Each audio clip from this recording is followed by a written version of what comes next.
You're listening to the Heroes Power presented by BlizzPro.com. Your host, Balrog fan Zexorus and DJ Tyrant.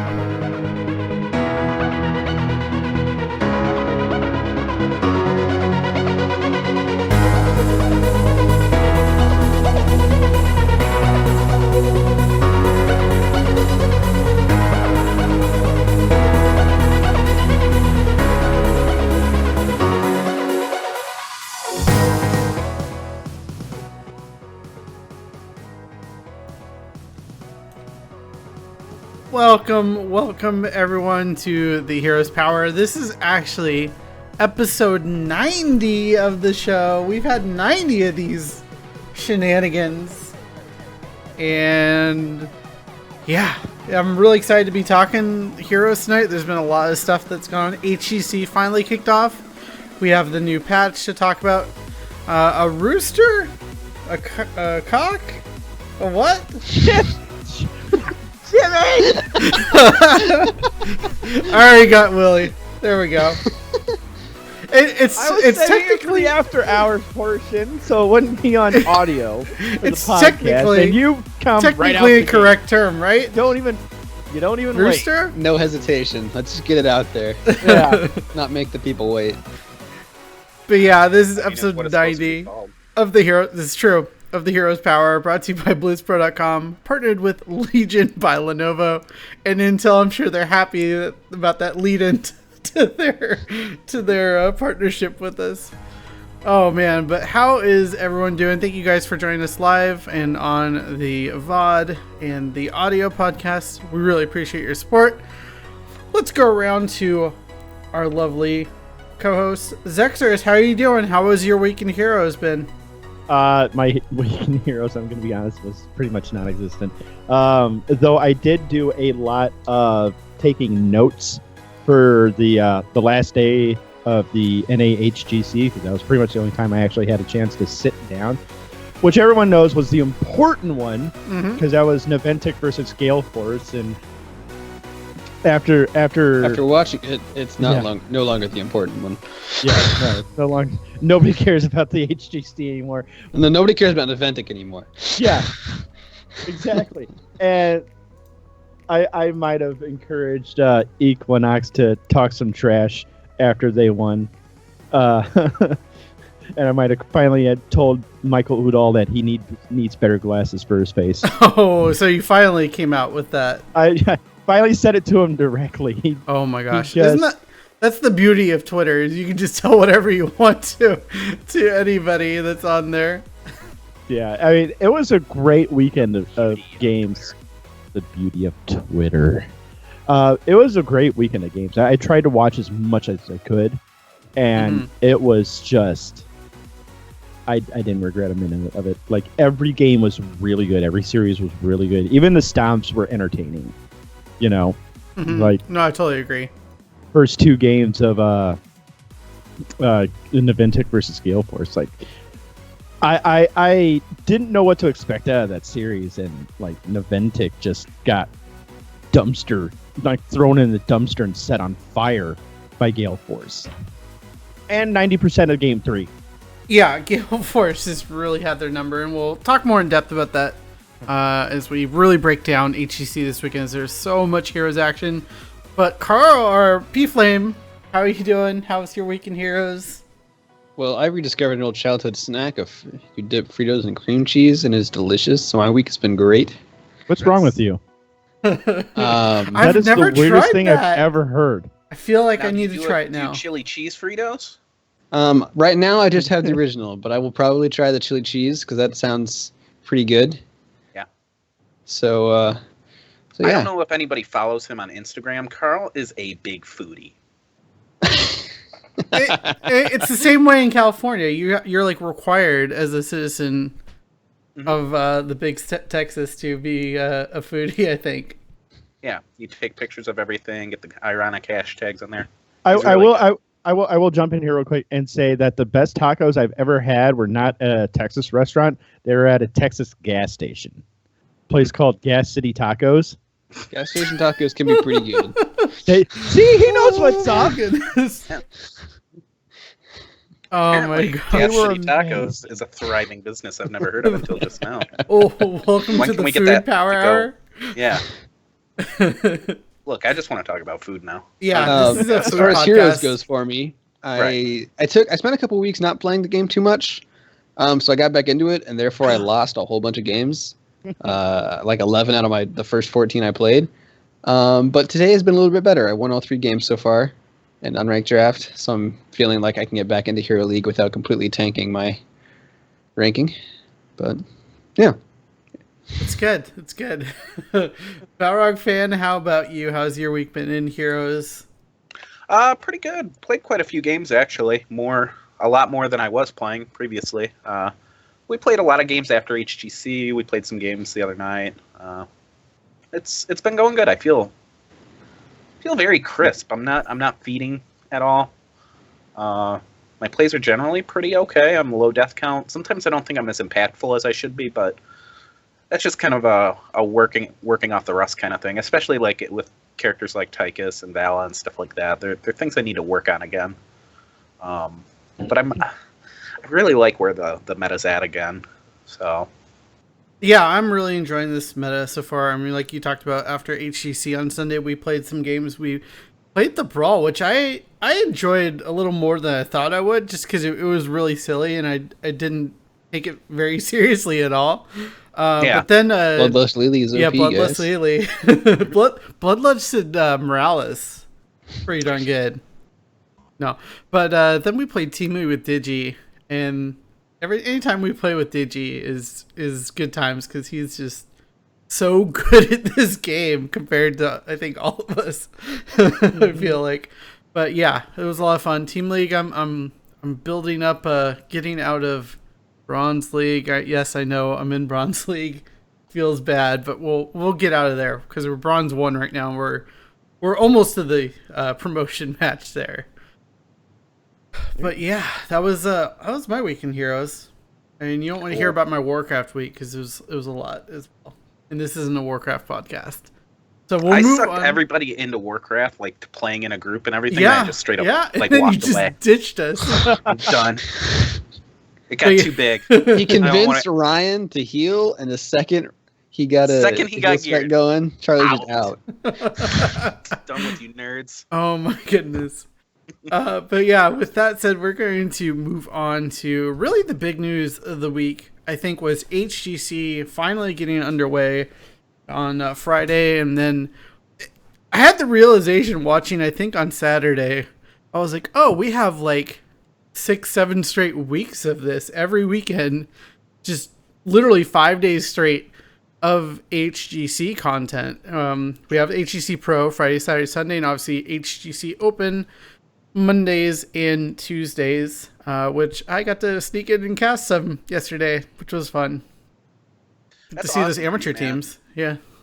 I wasn't gonna watch, but if you're gonna be casting, I kind of have to. So thanks for that. You don't have to. There's no No. requirements. I mean, I like to support my fellow podcasters in their various endeavors. Willie and his Fantasy Star runs, Carl and his foodie stuff. There we go. But yeah, it was really interesting watching matches last night, just because it was very reflective of how HGC Pro went. I mean, obviously the amateur teams are going to want to try to do the same things that the pros are doing, and I mostly followed actually Artemis's team called Fellowship, and they were looking really good. And then unfortunately in their round of 16 match, they had their tank disconnect. I guess he was in the middle of a snowstorm, and so they had to forfeit that match, unfortunately. Oh, But, he never made it yeah, back. he never made it back. So wow. hopefully next week, or not next week, but the week after next week, they will do a little bit better. But they looked pretty solid. Forget Did who you all see was any on there, teams but- that you think are probably going to break through? Or are you too early to tell? Miasma looks really strong right now from the little bit I did get to see. I did watch them last night. I did watch Miasma last night because I am a Miasma fanboy, and they did look really strong. They looked really, really good. They kind of rolled Vox 2.0 Yeah. I forgot what they're called now. Vox in a bullet or something like that. Vox and the bullets because it's a shot. Oh, yeah. I remember Shots that. on Vox now. But they Miasma just looked so good last night. It was just a joy to watch them play. Like I said, ever since like Blizz Pro played against him in Charlie, like I've just kind of been in love with their play style, and like they're definitely not disappointing in the open. So yeah, Miasma and also UTA looked really strong, which is a lot of former Team Blaze people. So it's like Huge, Gladius, kind of the normal names around that org. They've been around the professional scene before and had glimpses in basically what HGC was in previous years. So it'll be interesting to see how that plays out. I'm really excited to see what the rest of this next few months holds for us, because we have obviously the mid-season brawls coming up fairly shortly, as well as the Crucible coming up in May, where the top 2 teams coming out from HGC Open will compete against the bottom 2 teams of HGC Pro to try to move up. And those will be fun, because those are going to be best of 7 series. And I fully expect some of those to go 6-7 games. Yeah. And I just want to see me no more 89 in chat brings up the production quality of how HGC looked this weekend. It is phenomenal. It's really phenomenal. And sorry. It's not at the level yet of something like E-League or LCS, but it's definitely standing out from what it used to be, and from, I think, what we necessarily expect from esports stuff. I especially like that they're calling out the quest talents being completed in game with these little pop-ups on the screen, which is really awesome. And I cut you off there, Power fan, so continue on your talk there. Oh yeah, no, I'm pretty much going to mirror that. I'm happy that they're doing such a good job with it, and it looks very clean. I will say it's better than casting out of a literal closet. Yeah. Shout out to Gillyweed for soldiering through that. By the way, dude, I don't even I would not have been able to handle that. But she got in there and she just knocked it out of the park with the incredibly limited resources she had at the moment. And yeah, for sure. I mean, Gilly just I've seen her behind the scenes a few times at some of these live events, and she's never like upset or anything, or shows it at least. But like, she is just a total professional, and I'm super excited to see her and Dread. Except Dread, please stop saying confirmed kills. Please stop saying winning the video game. Yeah, that too. But no, the casting was really solid. He does this weekend. On autopilot every now and again, doesn't he? Yeah, he does. But Gilly reels him in. That's why you have a co-caster. Yeah. Yeah, the casting pretty much across the board was great. Especially with Trixler was a pleasant surprise. Like filling in for Caldor? No, Caleris was. Trixler's permanently. Trixler's permanently. That's right. So I'm going to say this once. This is my one gripe. I'm happy to see Caleris. I wish we could keep him. I'm happy he's going to be around for week 2, and I'm sad he's going away. That is all I'm going to say about that. Yeah, I think everybody said he's going away. Twitch chat nailed it. Yeah, with it took longer for Caldor to pack up his ego than he thought it was going to. Oh, no comment. Love you, Twitch chat. But yeah, of all the series that were this weekend, besides, I guess, Naventic Gale Force, which ones did you enjoy the most, and what was the biggest surprise for you? I'm going to go with Xextras here because I think I know what you're going to say, but I want to hear it. Yeah, okay, so Teammate, biggest surprise for me. Teammate, I'm sorry. I crapped on you guys really, really hard last week, thinking you guys shouldn't be in the HGC and all that. You proved me completely wrong, and it was delightful to watch. Just you Glaurung just knocked it out of the park. Like, we always joke, hey, if you want to beat whatever team Glaurung's in, just ban his heroes. Like, he proved last week you can't do that anymore. That meme is dead. Like, his Medivh play was that's the Medivh play you expect when you see him on the field. Just the insane saves, great shields, incredible portals, just beautiful setups. And not the chew eight. I'm just going to be a bird for, half the game and let my team, fight 4v5 constantly. Like, that drove me bonkers. Glaurung's Medivh was just beautiful. It was poetry in motion.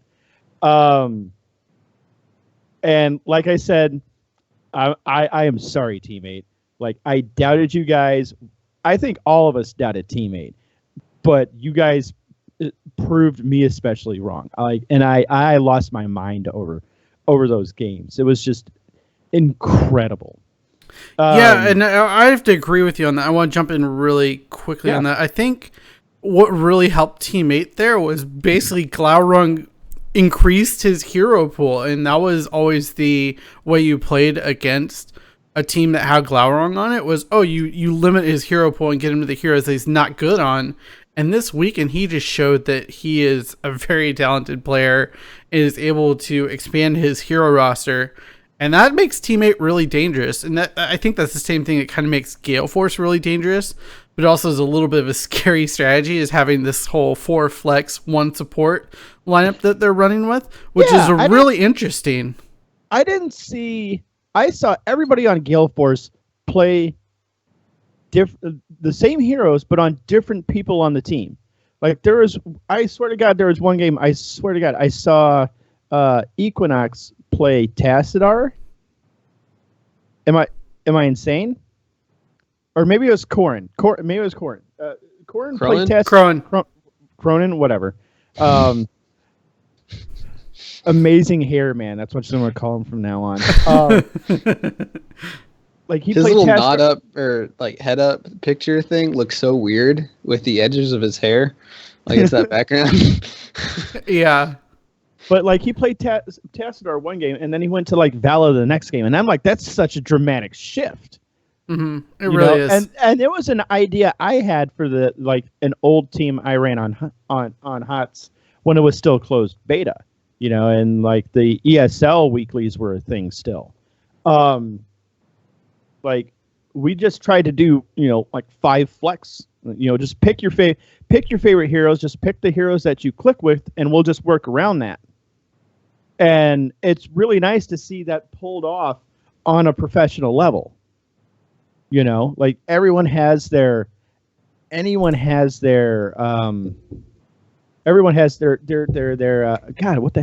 comfort picks. That's the word I was looking for. Good God.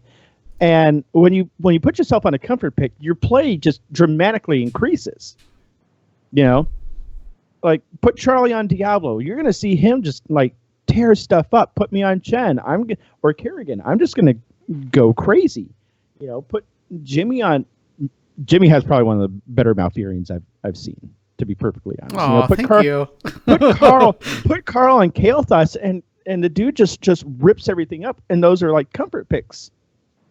And when you have a team who can just flex between their own comfort picks, it just Gale Force is going to be scary to watch. Yeah, like, I don't think they're going to approach. They'll be competitive with EU.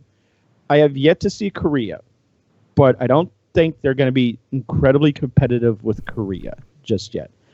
Yeah, no one's seen Korea yet, so we'll have to. That kind of waits. It remains to be seen. But really quickly, I wanted to mention, if you guys didn't see the first game on Ventic and Gale Force, you have to see some of the greatest Malfurion play I've ever seen in my life by Akaface. The amount of roots he landed was just insane.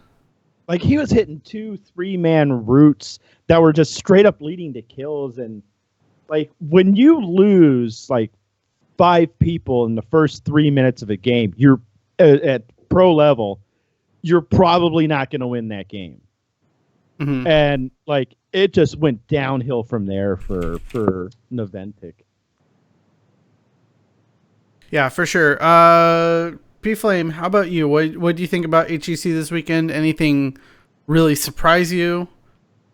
I really enjoyed watching it. I think all of this, well, Noventic Gale Force didn't, but Tempo Storm Noventic delivered, Gale Force B-Step delivered, even B-Step Teammate delivered in a way that I didn't like because I'm a B-Step fan. But, it's there were some really good series here. There were 2 that went to 5, 2 that went to 4 games. Only 2 of the 6 games were 3-0s. Probably 2 that people weren't expecting at all. Teammate to stomp No Tomorrow, and then Gale Force to 3-0 Noventic. But there was pretty competitive games. There were lots of back and forth. Tempestorm Noventic was the one where Tempestorm went up 2-0, right? And yeah. Noventic round out 2 games, and you thought they were going to get the comeback. And yeah, they had gone up 2-0, and then Noventic brought it back with 2 games, and so it went to game 5, and that was actually a really close game. Yeah. I think the team I feel like is in the worst position right now is No Tomorrow, even though they're only 0-1, and that's not the bottom currently because they only had to play 1 match this weekend versus the 2 that B-Step and Noventic had. B-Step, I think they look okay. I think with a little bit more practice, they'll be much better than they were this weekend because they went 3-6 in their matches. So it's not like they just turned over and died or anything. They put up a good fight. So it'll be interesting. Noventic, I don't know about them. Like it just seems like you get in their head and you're able to beat them pretty easily, which is exactly what Gale Force did. But they did show obviously resilience in that first series. So I don't know. It's also just the first week. Everyone's getting their chitters out, I'm sure, and it's been exciting to see it all play out, though. What was the pizza match coming up? Who was that? It was Gale or Tempo. It was Gale Force. Yeah, it was Gale Force. Tempo and Gale. Yeah, like that's the next one I'm looking forward to. Just because the where Noventic and Gale Force was kind of bad blood. Tempo and Gale Force is more, fun. Like in my mind, that's the best 2 teams in NA right now. Yeah, I agree. Probably. Teammate really steps up, but I still think they're probably behind those 2. Yeah, and that Tempo Gale Force match, since it's all scheduled out, February 12th. Yeah, we can tell you exactly when that's going to be. February 12th at 2 p.m. Pacific. Powerhour fan, how about you? We haven't heard too much from you about HGC. I know you watched a lot of it. We were talking a lot about it as it was going on. What do you think? What were your thoughts and surprises? Team Expert looks unbeatable. They looked so good. And I know it's EU, and more people have it. We're in the States, so people are obviously more interested in the NA teams and the stuff they got going on. But ADRD might be one of the better players in this entire tournament, just by himself. And a lot of the combos he was doing with Bad Benny were it was sick. Bad Benny his engages were probably the best I saw all week. He rarely made mistakes. He constantly put his team in good positions, and he's just all-around great warrior player. And ADRD, I feel like that guy has like 8 million heroes to pick from. I don't know how he does it, but he looked great. So I'm very excited to watch Team Expert. They're probably my favorite team now after this week was over. That being said, NA was kind of hype. I mean, there was a lot of cool moments, especially, obviously, we how about that King Caffeine 5-man mosh? You just stole it, Jimmy. Sorry. I was hype about it too, though. Yeah, no, it was that 5-man mosh was sick. There was just so many, like, holy crap, I can't believe I just saw that moment, especially surrounding Medivh and Tracers. I'd never really seen Tassadar Tracer siege mode, basically, but that was really effective. They got like a tower down right away.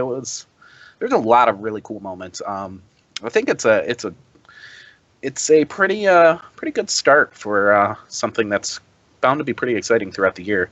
And the only concern is that some of these teams at the bottom are just going to be demoralized, and it's going to be hard for them to get themselves up when they're, if you keep losing and it becomes a pattern, it's going to be hard to stay in the league, I would imagine. Then we get fresh blood in. Yeah.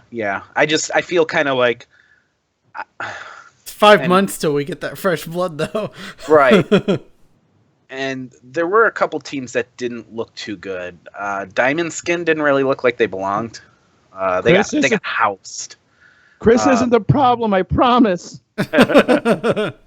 And I worry about No Tomorrow as well. And it's going to be kind of a bummer if it's like every week you're like, all right, well, I don't need to watch this one because they're going to lose. So hopefully these teams are able to stabilize and get a few wins going before it really kind of trickles down into their confidence and morale. Mm-hmm.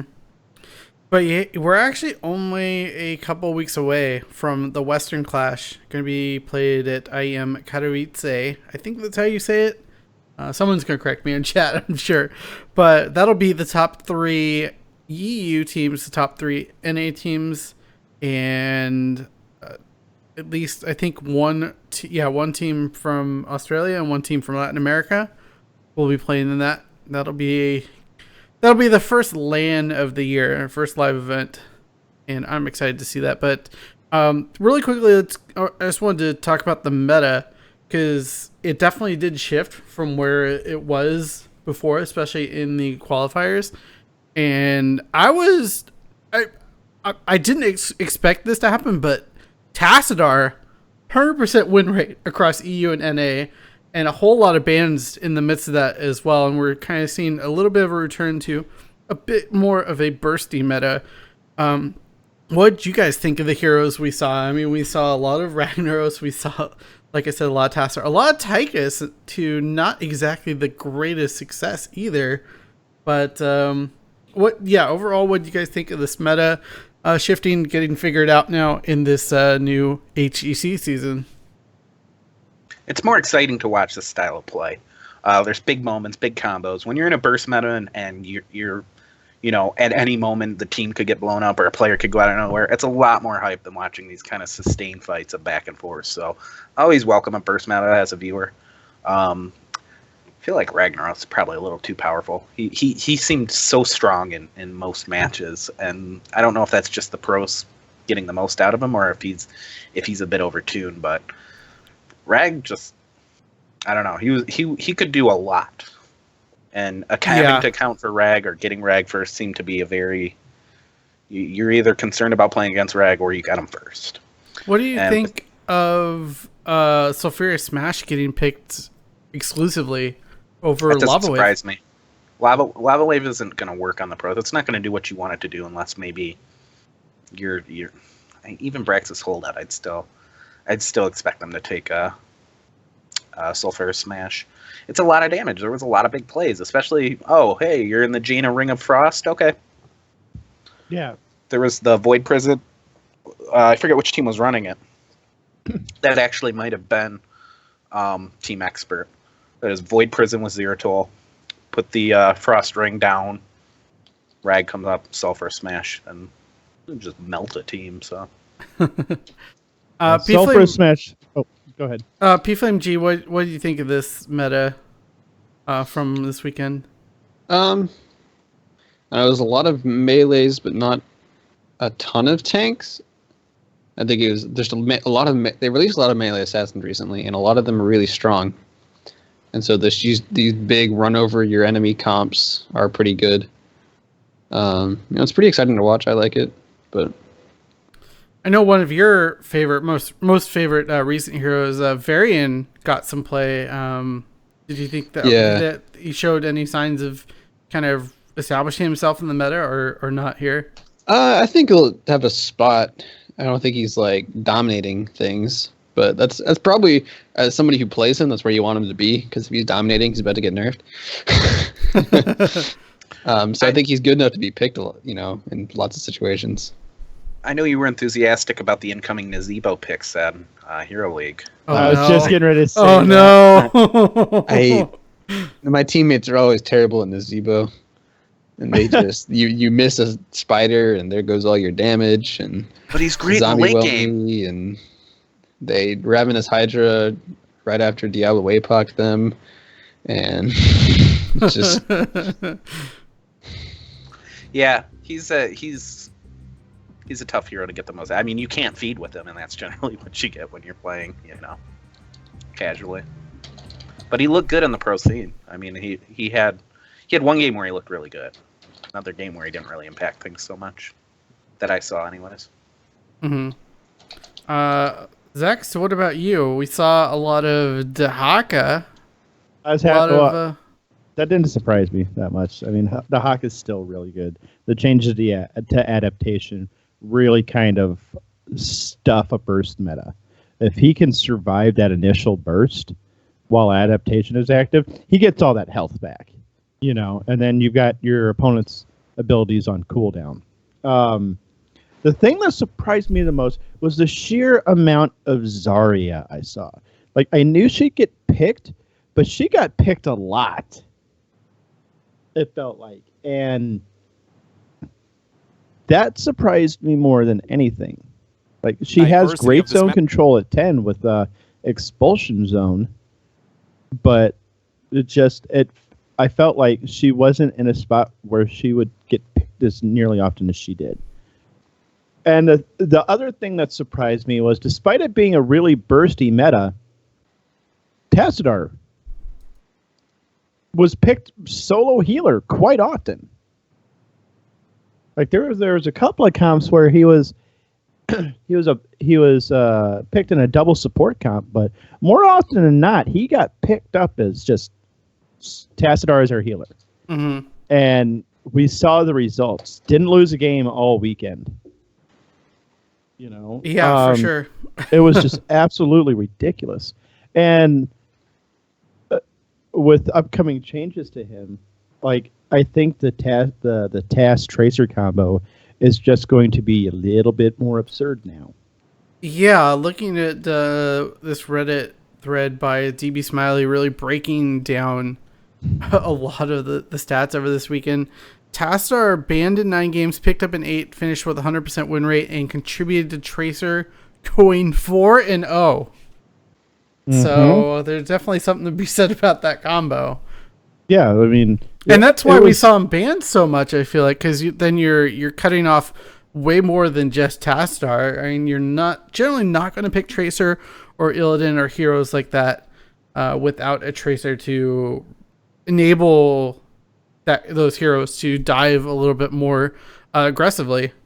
Yeah, banning Tassadar seemed like a good strategy for eliminating a strategy essentially that seemed very hard to deal with. And and Equinox showed us a long time ago just how powerful Tassadar and Tracer was together. Heck, even Tracer and Brightwing were strong together, just because of the phase shift shield. And like, and that obviously hasn't changed. There's been no changes to those two. So that's the thing that kind of surprised me, was that those two heroes working in conjunction with each other could combat this bursty meta like so hard. Like, Tracer just obliterated the back line. You think there'd be enough burst to handle her, but no. So, Zex, looking at this thread still, you are correct. We did have Equinox play Tassadar, but he played 8 heroes in 8 games this weekend. In order, he played HGC, Ragnaros, Diablo, Zarya, Tassadar, Tracer, Thrall, and Dahaka. Yeah, that's insane. There's no rhyme or reason to that. It's mostly melee heroes. It's mostly melee heroes, but there's still no rhyme or reason. No, okay, there's like, let's see, 1, 2, 3. There's some rhyme and a little reason. Not really. Tracer's effectively a melee assassin. They all play incredibly different from each other.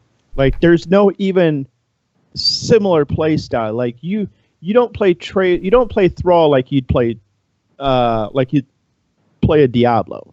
Like, despite them both being melee, you're going to approach a team fight with an incredibly different mindset on both those heroes, and that's some incredible versatility in your ability to plan a team fight out and everything like that on the fly. Yeah, that massive of a hero pool only helps. I mean, granted, Carl's kind of alluding that it was a lot of melee, and he was kind of in the same role most of the time. He still freaking picked Tassadar, and they won a game with him playing Tassadar.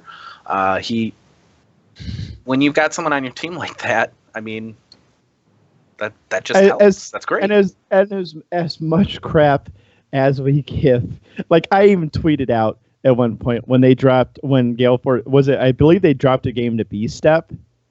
Like I jokingly tweeted out that Equinox had switched teams to B Step, like mid series. Congrats! I was like, congrats on Equinox on joining B Step, and tagged him because I don't care. But Equinox is showing some weakness because he clearly isn't that good because he clearly didn't play a support. So, you gonna put Akka on then? He didn't play a specialist. Okay, there we go. So as soon as I see him play Zagara and just kill everybody with her, I'll revise my no. But as much crap as we give Equinox, and it's fun. He is probably the most versatile player in North America. Like, just hands down. Like, you could put this guy on pretty much any hero, and he'll do above average with it. He'll either do outstanding or above average. Like, I have not seen him have a game where you go, that guy just got dumpstered. So, like, Equinox is really, really good. Yeah, and that might have been the missing link for Gale Force. We'll have to see. And now I want to talk about this upcoming week as we have another weekend of HGC, which is so awesome. I'm so excited about this. But let's talk about our predictions for who is going to be up against each other. We have on Friday, Tempo Storm against Team Freedom and No Tomorrow up against Superstars. I will start off and say Tempo Storm will 3-1 Freedom, and Superstars will 3-1 No Tomorrow. I feel like No Tomorrow got a wake up call this last week and realized that they need to really figure out what makes them a good team and how they got to qualify for this event in the first place. They qualified, I think, the second qualifier, which isn't a bad spot to be in. E-Flame, what do you think of these Friday games? So Tempo Storm is probably going to 3-0 Freedom. Freedom lost to Superstars, and I think Freedom, Superstars, and No Tomorrow are the bottom 3 teams in the tournament. So I don't think Freedom's going to... I think Freedom and No Tomorrow are probably going to be the bottom 2 teams and the ones fighting for relegation. So I don't think Tempo Storm's going to struggle with them at all after 3-0ing the Fentic. No Tomorrow and Superstars will be interesting. This is going to be one of those games that even though it's not like the big names, this matters a lot because these two are going to be around the same position and fighting for every edge they can get against each other to stay away from those relegation matches. So it's an important one. I mean, from the week we have, No Tomorrow went 0-1, Superstars went 1-0, so Superstars has the advantage, but I don't know the teams that well to make a clear prediction. Okay. Zax, how about you? It's going to be 3-0 Tempo Storm, and I don't know. I pretty much agree with what Carl says, but I think No Tomorrow's going to come out of the gate charging, and they're probably still going to lose. They'll make it competitive, though, so I'll say 3-2 Superstars. Okay. And Balrog fan? Tempo Storm 3-0, Superstars 3-1. Alrighty. I have no faith in No Tomorrow. Yeah. Saturday brings us another awesome couple matches. Tempo Storm against B-Step and Noventic against No Tomorrow. Wait, you don't get off the hook without predictions, or did you already? I already did it. Okay, Yeah, I started with did predictions. first. Sorry about that. I walked away from. I said 3-1 Tempo over Freedom. and I think I said 3-1 I think it's 3-1 Superstars. Superstars. Yeah. But yeah, I want to say 3-2 Tempo Storm over B Step here. B Step is showing that I think they're just right on the edge of kind of being in the top of an A, but I think Tempo Storm just has their number here. It'll be a really great series, but I really think Tempo Storm is going to come out on top 3-2. Naventic versus No Tomorrow, 3-0 Naventic. Simple as that, I feel. Powerhour fan? I'll say B Step gets the upset over Tempo Storm, 3-2. And Naventic just absolutely crushes No Tomorrow 3-0, and they're embarrassed, and then they leave the tournament forever. It's bad. And it's a bold prediction. I think it's going to be true. Zax, how about you? I've got Tempo winning 3-2 over B Step. I think it's going to be competitive, but I think someone on B Step's going to tilt too hard and they're going to misplay. So, but this is get yourself a lock it up. 3-1, No Tomorrow. What? I went there. Oh my goodness. All right. P Flame. I think 3-2 B Step. I think what happened this week was probably B Step prepared really well for Gale Force, and that's why their series is so competitive. And they were like, we'll just ban Zeratul and we can beat Team 8, and it didn't happen. But this is their only game, and they know Tempo Storm. I think they're going to come up and work hard for it, but I wouldn't be surprised if it went the other way. I think it's going to 5, though. I really think it's going to 5. I think Naventic 3-1 over No Tomorrow. Chicken. I think Naventic looks shaky this week, but so did No Tomorrow. But I think No Tomorrow can probably get a game. Mm-hmm. I agree with that. Sunday's games, we have Gale Force and Team Freedom. And I will say 3-0 for Gale Force. Because I think they're feeling good after week 1. They only have this one series to prepare for.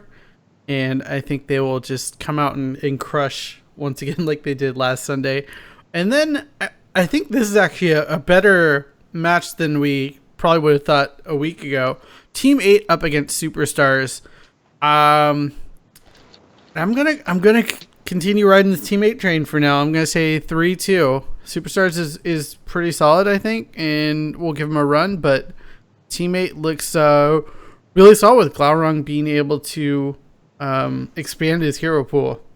Oh, now Zex, how about you? What about Sunday's games? This is going to be the simplest. This is going to be a cakewalk for Gale Force. 3-0 for them. They might actually clown Team Freedom. We might see some silly stuff come out of them. That's how bad of a matchup I think this is for Team Freedom. Team 8, I'm gonna say 3-2 over Superstars. I think that was going to be like another match of the week. Just Team 8 just blew me away with how well they played. Like I feel kind of foolish for talking as bad about them as I did, to be honest. But they're looking really strong. They're, my opinion, Team 8's top 4 easily.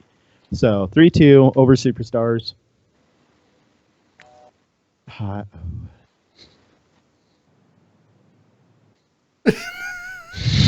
You okay, Willie? Sorry. What do you? No.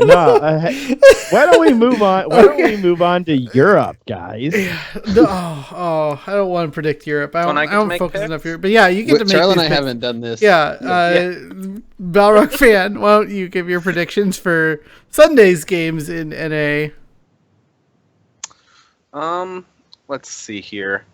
Well, definitely Team 8 will continue to embarrass Exorus by winning and constantly forcing him to apologize week to week. And they'll go 3-0 against Superstars.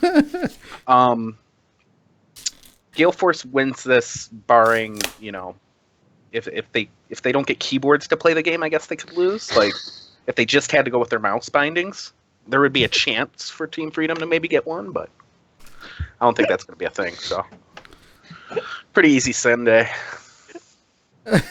I think 3-0 Gale Force, 3-1 teammate. There you have for our predictions. I think B-Step's a better team than Superstars, and if teammate could beat B-Step 3-1, I think they can at least beat Superstars 3-1. All right, sorry, I have to explain something for chat because Zex is dying over here. So at Balrog Fan's place, there's a train that goes by, and so he gives it a name every time it's going to happen in our Skype chat so that I know not to throw to him and make it really awkward. And so he said the nickname that it is, and it's not something I'm going to repeat on stream, but it's really, really funny. We'll talk about. That's why my face scrunched up on stream, guys. Join us for the after hours. I'll tell you what it is. Yeah, that's why I made that weird face. I was trying to process what was being talked about as I'm mid-sentence in the predictions. Oh my god. Man. Okay, you're up. You guys got your NA predictions in. You're up. Me. Go. Dignitas. Synergy. 3-0 Dignitas. Diamond Skin. B Genius. I don't like Diamond Skin. Chris is the problem. B Genius. 3-0. Carl, go. I believe in Dignitas. I don't know anything about Synergy. 3-1. I've heard you say Diamond Skin's bad, so I'm going to say they're going to win 3-0 just for spite. Oh, Balrog Fan. Yeah, Dignitas looks pretty solid right now. Easily gonna walk through that 3-1. B Genius and Diamond Skin are both equally bad, so it's gonna be an interesting 3-2. But I think B Genius will pull it out. All right, I'll go with Dig 3-1 over Synergy. Diamond Skin. I'm riding the Carl train 3-0 over B Genius. And then Saturday is Dignitas versus Tricked Esport 3-2 in the favor of Dig. Misfits against Diamond Skin 3-0 Misfits. Dignitas 3-0 Tricked Esport. Misfits, I'm gonna give them credit this time. I'm gonna say 3-1 over Diamond Skin because Diamond Skin's got to win at some point. They've got to win a game. They're not Team Freedom. There we go. P Flame. Dig 3-1, Misfits 3-0. I'm actually exactly the same as Jimmy here. 3-2. Dig. That's gonna be one of the best matchups of the week coming up. I think that's a must watch match if you like watching Europe. Misfits 3-0. They were calling them Wood Skin. Diamond Skin was being called Wood Skin in the chat, and it's for a reason. They look terrible.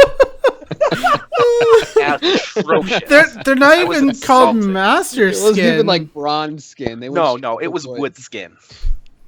Oh my god! I heard Bronze Skin, but then it quickly got downgraded even further. Oh, jeez. Like they were making Bronze League players look bad.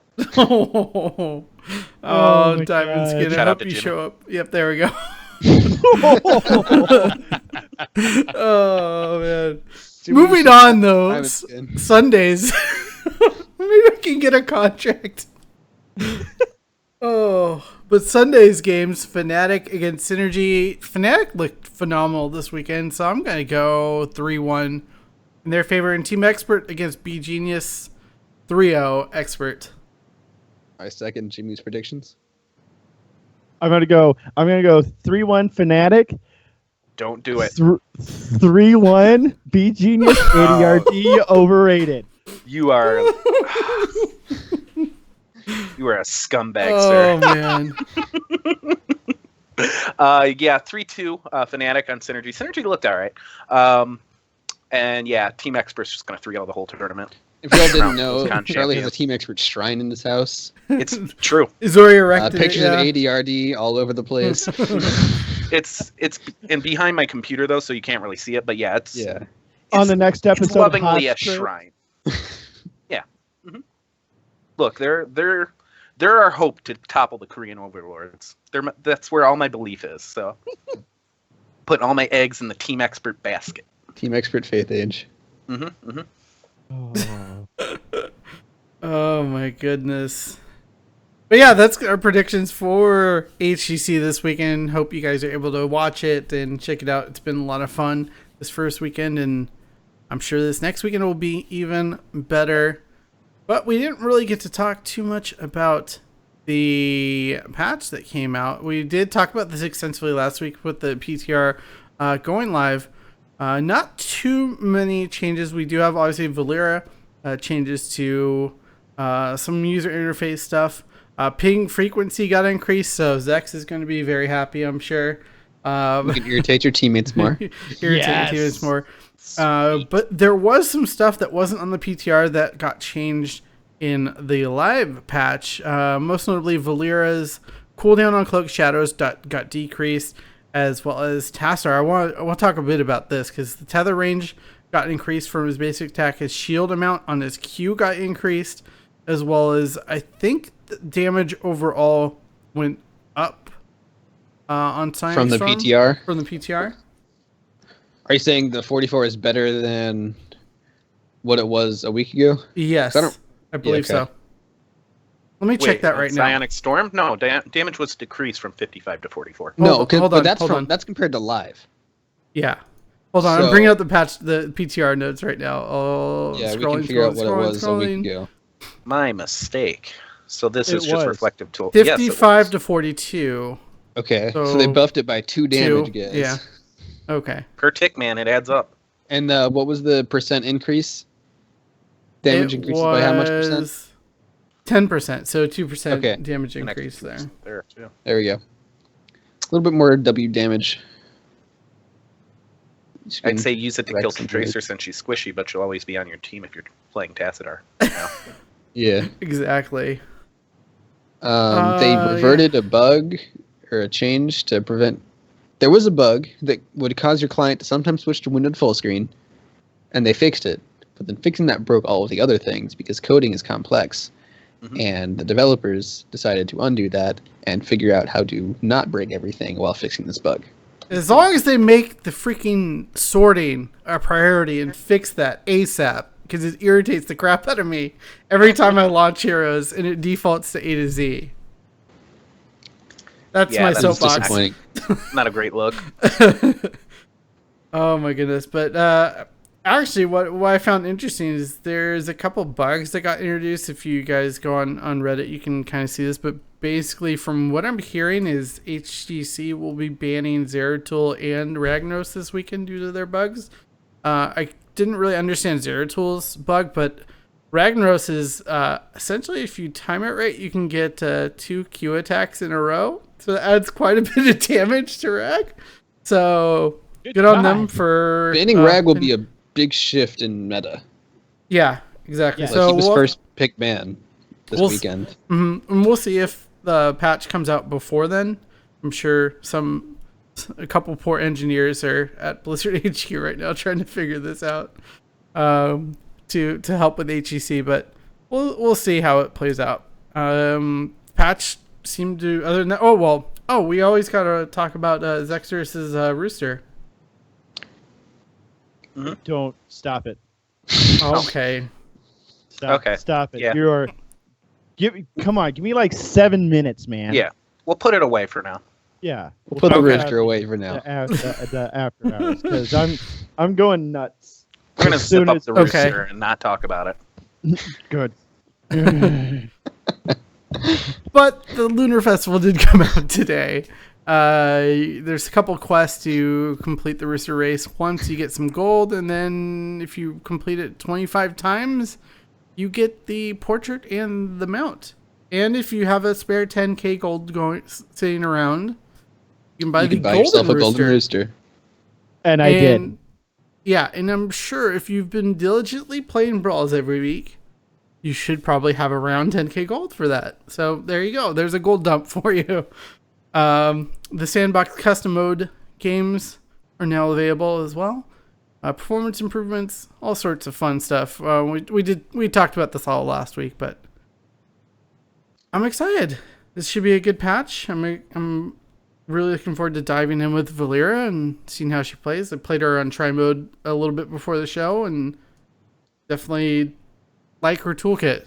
So we'll have to see how that is. And it's going to be so satisfying when I choke slam my first Valera with Diablo. I played against her today as Thrall, and Earthquake just prevented her from getting to the back line because she'd like try and stealth and run towards us, and suddenly she's slowed and revealed. And Nice. Take that, Valera. it's great. Stupid rogue. Stupid elf. That's what Yeah. you get. So we got another segment that we've been doing. That we And haven't it's been doing called- for the last couple of weeks. We but haven't back been doing into it in favor of time, but yeah. We've got the newbie minute. We need like a sound clip for that. Or I'm working- as Jimmy likes to type it, the Striatgy minute. Yeah, the Rip Ancestral. Rip minute. Ancestral, yes.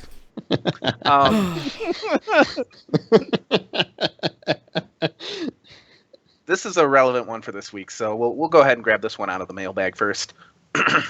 Dear Carl, how do I deal with stealth heroes? By the time I realize they're there, it's too late. Okay, so this is this question that I'm actually asking myself because I wrote this one because this is a legitimate show, but nobody ever tweets us questions, so we have to make do. Right. It was Really written with the taking curtain intention down there.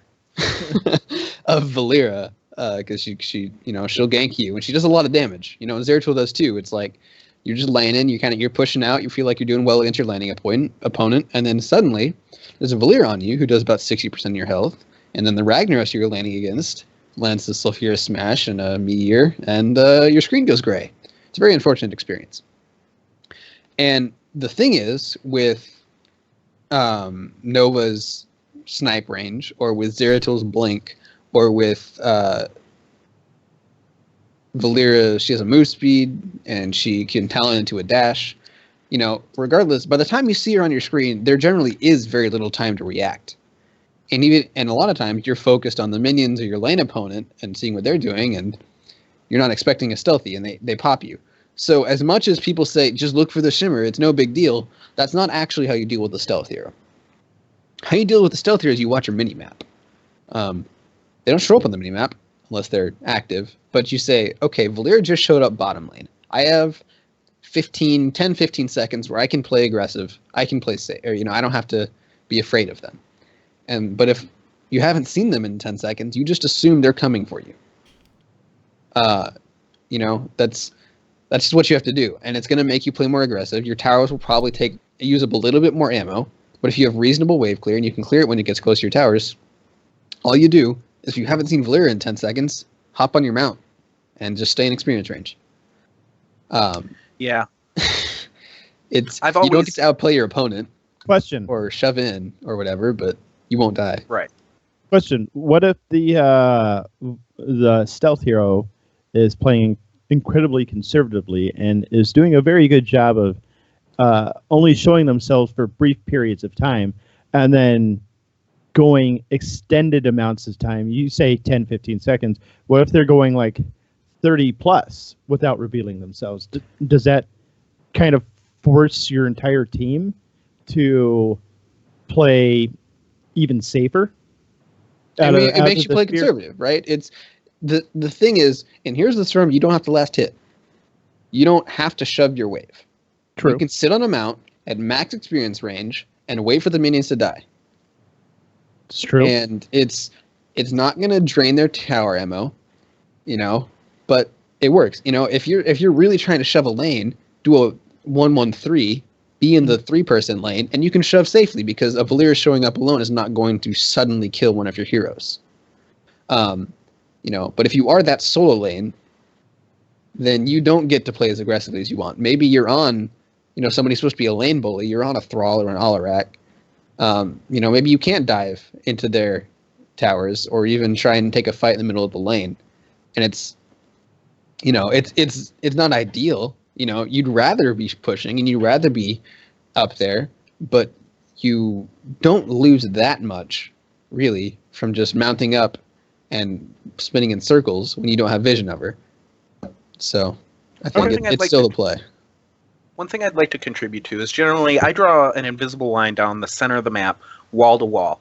And going past that line, I know I'm risking things. Now that line, it goes farther back when stealth heroes are involved. And it's almost like this is the neutral zone, and I know it's risky there. This is the zone I stay the hell away from, and then this is my safe zone right by my wall, right? And minion experience comes into play to that, but I'm okay missing, maybe one piece or two piece of mini experience. A, if I haven't seen that stealth hero on the mini map for a little bit, and B, I would have to go past my neutral zone halfway point to risk that for that. So it helps me stay alive against stealth heroes. It's my personal thing. I add it there at the end. So Next question from a viewer, Carl. Dear Carl, my team tells me I shouldn't pick a specialist, but my best character is Gazlowe. What do I do? Uninstall. You hope I'm not in your Hero League team, because I will despise you, but say nothing about it. That quiet hate. Yeah. No, he's a real gentleman on the outside, but on the inside, he's a real jerk, guys. Exactly. So this is a interesting question. So the thing is, if you're a good Gazo player and your goal is I want to play Hero League with the characters that I find fun, you'll end up in some sort of MMR where your skill with Gazlowe is roughly equal to the people's skill on their other heroes that are around you. And they'll be like, man, but you're not picking a meta hero and I'm playing a Vala. It's like, yeah, well, you're gold 3. Big whoop. Your Vala is not that impressive. Right. Or I mean, shoot, you can get to Masters playing Gazlowe. People have done it.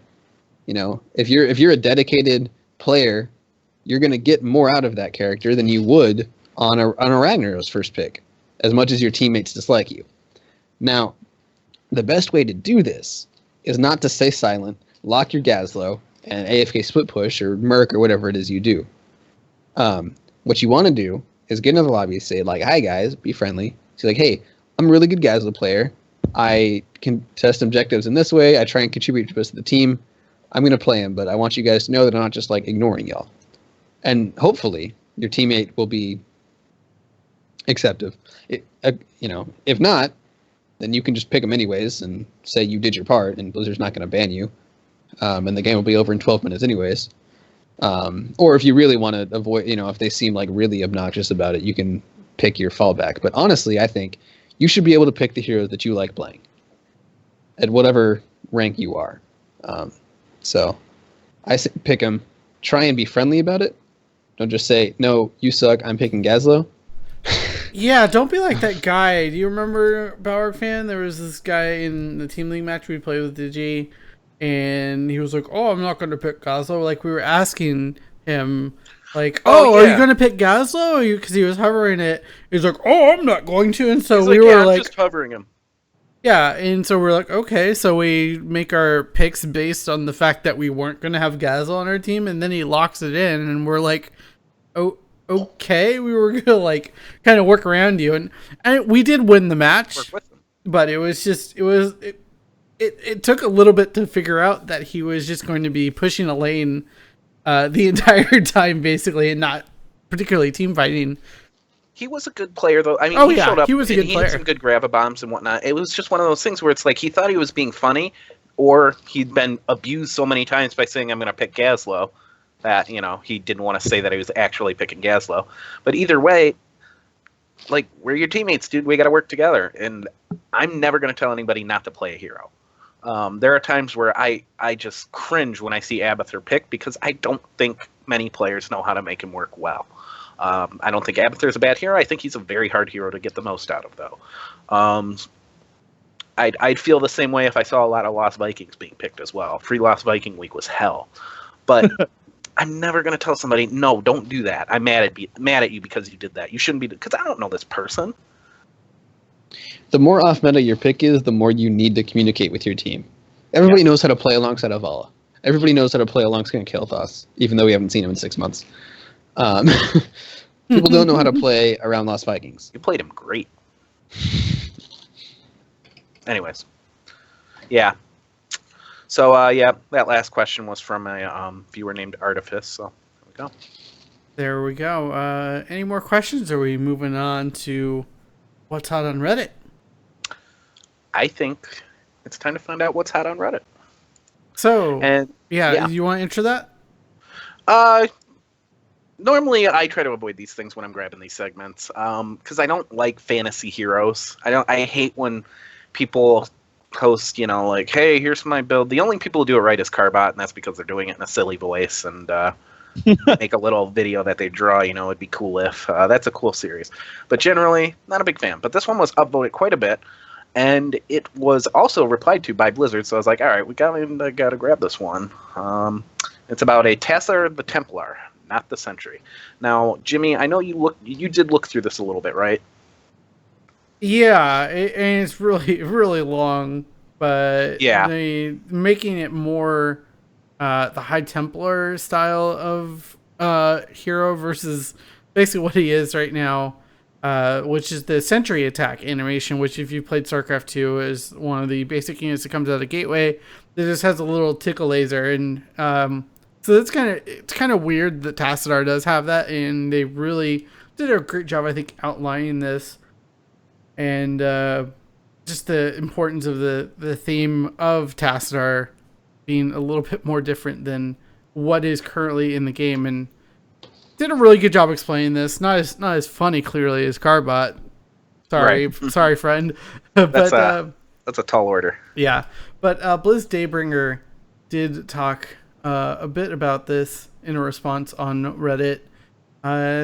Just thanking him for his feedback, a very, very nice, polite response, and just talking about the objective that they go into these hero reworks, that they're focused more on gameplay, and they feel like the beginning stages of a hero design is more focused on getting that fantasy of the hero into that point, and that's the point where that is going to be decided, not really later on in these reworks.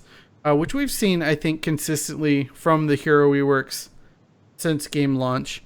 What do you guys think of this, especially Blizzard coming out and responding on this? Oh, I mean, I think it's always good how much they interact with everybody on Reddit.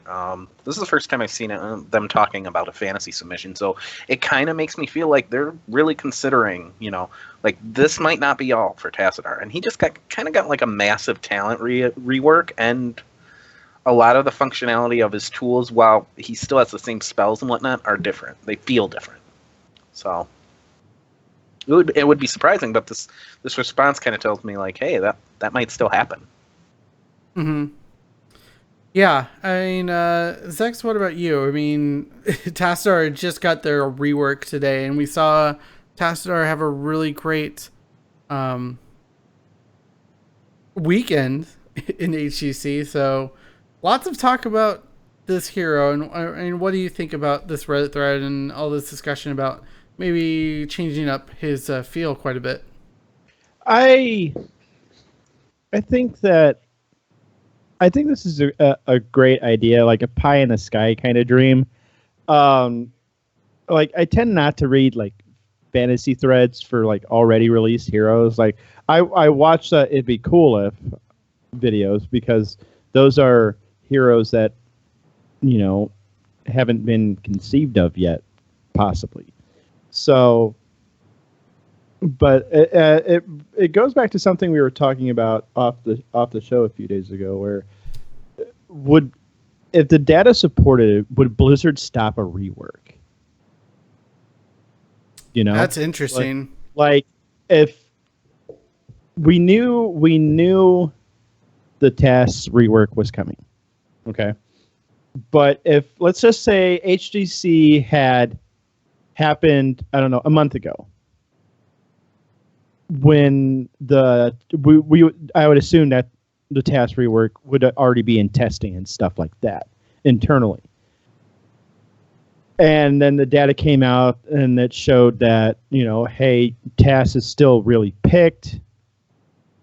Would Blizzard actually just stop the testing? Would they go, okay, but apparently we've overthought this? And I know Charlie had an opinion, so I'll let him speak his counterpoint to that. Charlie? I straight up forgot my opinion. I've got an opinion. Let Carl go. Okay. So I remember us talking about it, but I think we don't have the right data that would stop a rework. I don't think Blizzard cares about pick rate for their reworks, or even win rate. Honestly, they're doing this rework because there's exactly one build for Tassadar, And he's got no talent variation. If it came out that he was picked in 90% of HGC games with multiple talent builds with lots of variation, and he played uniquely depending on which spot he was, he had a unique like niche and place you knew you wanted to pick him. And so yeah, he's great right now. But they wouldn't, because he's not. Because there was only one talent build. And this thing, the one that came out, has a lot of different diverse options that seem really strong. And like, I'm sure somebody's going to come out with like, this is the most efficient Tassadar build, and a lot of the pros are going to use it. But it feels like the power disparity between a lot of the talents is going to be maybe 5%. Where the current one is like, you're not taking Kala's Embrace, then what? Don't play Tassadar. A lot of these are really strong and really valuable. And I think that's what they're going for, is like, we want Tassadar to have this strong niche of, he's a support, he can provide these slows now. We want to really emphasize his vision with some of these talents. We want to give him a lot of offensive and defensive options that people were missing from the beta, because right now he's just a shield bot. So they changed Archon around. They changed some of the ground storm talents and stuff. And that's what they're going for. They're not saying we want Tassadar to get a 5% buff and win rate, because if they did that, they just double his psionic storm damage. It's more about how does the hero feel to play, and are there multiple unique play styles available? Yeah, and I think that's a really good point in what Blizzard really strives to do, especially to make heroes unique. So yeah, I think we all are in agreement. Really awesome thread. Make sure to check it out. Valorg fan did put that into chat there. If you're watching this live, make sure to check it out. I'll put that in the show notes for the post when this goes live. So check out blizzpro.com for that. But that is going to be it for episode 90 of the Heroes Power. We will be playing our game portion coming up very soon. Make sure to join us in chat on the channel in-game channel /join BlizzPro in the Heroes client, and we will grab some of you guys and play whatever you want. Let us know if you want to do the brawl, maybe play some unranked draft. If we actually get a bunch of people, we can do some customs 3v3, 4v4 against ourselves. Mm-hmm. Whatever y'all want. Yeah, most definitely. And obviously, our patrons are going to have first priority there. Make sure to check out patreon.com/heroespowerhour. You can see all the details there, all the rewards there. Make sure to check it out if you're interested in supporting the show. Get his t-shirt. Yeah, that too. As always, make sure to check out here'sthestorm.blizzpro.com. Check out all of Alebeard's articles, all the build articles that are there. Everything that we're covering is on heroesthestorm.blizzpro.com. And as always, you can check out any past episodes of the show, youtube.com/BlizzPro, as well as the other BlizzPro shows, 6 p.m. Pacific. And on Wednesdays is West March Workshop for Diablo 3. Thursdays at 7 p.m. Pacific is the Payload Podcast for Overwatch. Sundays at 7 p.m. Pacific is Well Met on Hearthstone. And check out discord.blizzpro.com. Come chat with us, where there's always people talking there. Everything Blizzard. Even if you're not necessarily into heroes, there's all sorts of stuff to talk about. But I'm surprised you're checking out the show. I know. I don't know why I decided to say that. Choices, but thank you for your support. You can still make those choices. Yeah. But yeah, warming personalities. Valorg fan, any closing thoughts before we go into our game portion? I like Lenovo. They gave me stuff. I got these Y series headsets, and it's amazing. And I got this Y series mouse, and it's great. And I got this shiny new laptop, and it's great. And everybody should buy Lenovo stuff because it's great. And yeah, make sure you tell them we sent you. Yeah, tell them I sent you, because Jimmy didn't do it. I did just now. Tell them that Barlog fan BP told you to buy Lenovo stuff because it's great. You can quote him on that. Missing sure one soul of at least 4 times. If anyone's seen Charlie's soul, please return it to him. There we go. No, it's in Lenovo headquarters. There's no question about it. I think it's with the backpack that came in it. It's in there. It's a great backpack too, by the way. But yeah, I will say, Blizzard games, not my favorite brand. My favorite. I love Blizzard games, but they're not well known for stress testing graphics. And I did that last night with XCOM 2, and it ran phenomenal. So Awesome. this IdeaPad Y700 is a brilliant piece of machinery, and I love it. There you And I go. love the logo. P Flame G, any closing thoughts before we get going? Charlie's a sellout, but we're supposed to be sellouts because they sponsored us and they're really nice and they gave us money. And they're great. Yeah, so that's it. Looks like Zach's brought a friend. Yeah, Sex has a cat in his arms now. I don't know where he got it. He's never owned a cat previously, to my knowledge, so this is weird. Well, this is awkward. Yeah. Zach's closing thoughts before we move on to the play portion of the show. No, let's go. Let's go so I can start telling my jokes. There we go. Right. Let's go. Stay tight, and we'll see you soon. Bye, Lenovo. Alrighty.